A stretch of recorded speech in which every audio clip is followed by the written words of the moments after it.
Hello students, welcome back to my channel.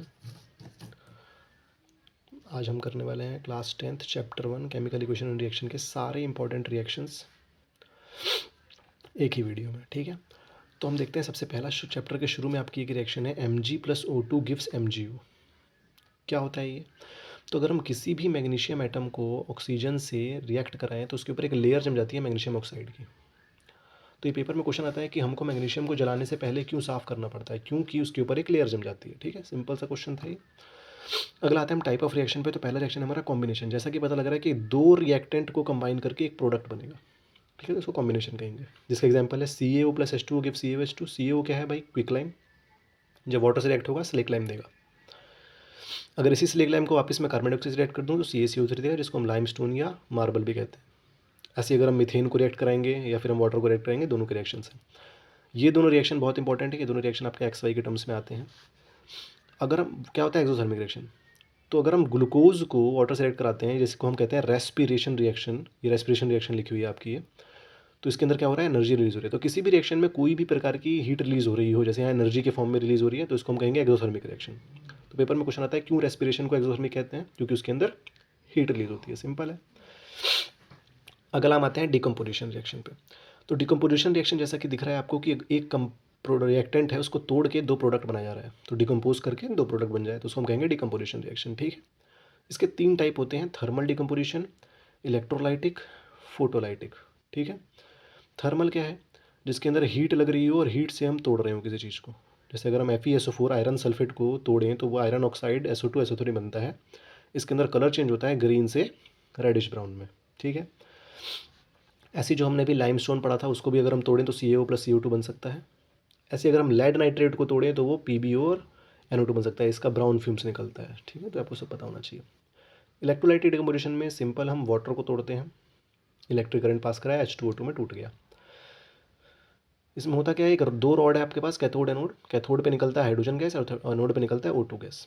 ठीक है, अब एक्सोथर्मिक का उल्टा होता है हमारा एंडोथर्मिक रिएक्शन। एंडोथर्मिक क्या है? जिसमें हीट एब्जॉर्ब हो रही हो। तो जितने भी डिकम्पोजिशन रिएक्शन के हमने टाइप पढ़े, एक में हमारी हीट से हो रहा है, एक में हमारा इलेक्ट्रिसिटी से हो रहा है, एक में हमारा सनलाइट से हो रहा है, तो ये सारे किसके टाइप हैं? ये एंडोथर्मिक के ही एग्जाम्पल्स हैं। ठीक है, अब ये फोटोलाइटिक क्या था? तो फोटोलाइटिक के अंदर हम सनलाइट का यूज़ करते हैं। लाइट आ रहा है तो लाइटिक का यूज़ करेंगे।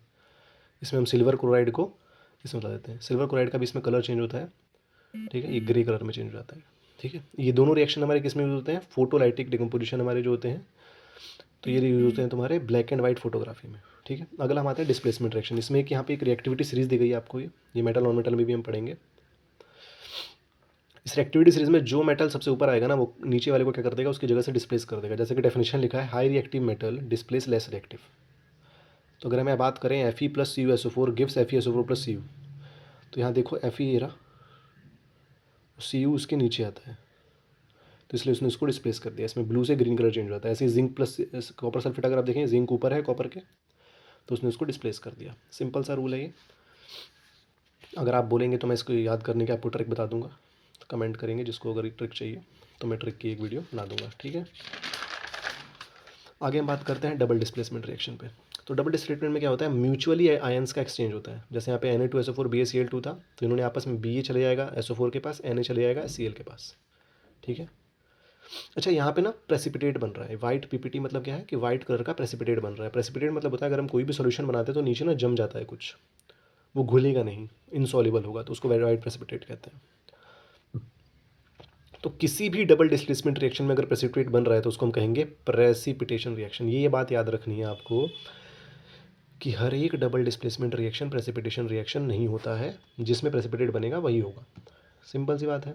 अगला रिएक्शन है हमारा रिडॉक्स। रिडॉक्स मतलब ऐसा रिएक्शन जिसके अंदर ऑक्सीडेशन भी हो, रिडक्शन भी हो, उसको हम कहेंगे रिडॉक्स। अब ये क्या होता है ऑक्सीडेशन, क्या होता है रिडक्शन?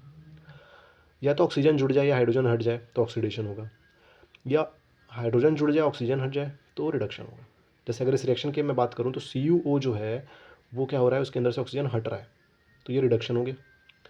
H2 में ऑक्सीजन जुड़ रहा है तो वो हो गया ऑक्सीडेशन।